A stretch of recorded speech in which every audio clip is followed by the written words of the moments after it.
আজকে আমি বানাবো তালের বড়া।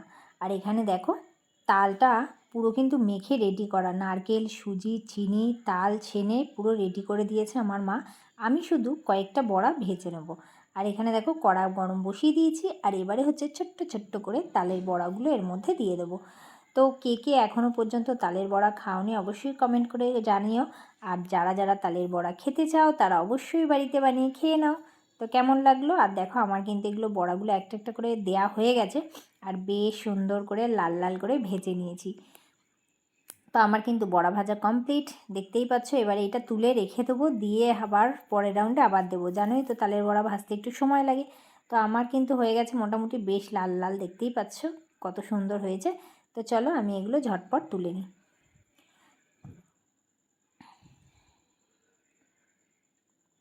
আর ভাজাটা কিন্তু বেশ সুন্দর হয়েছে কালারটা।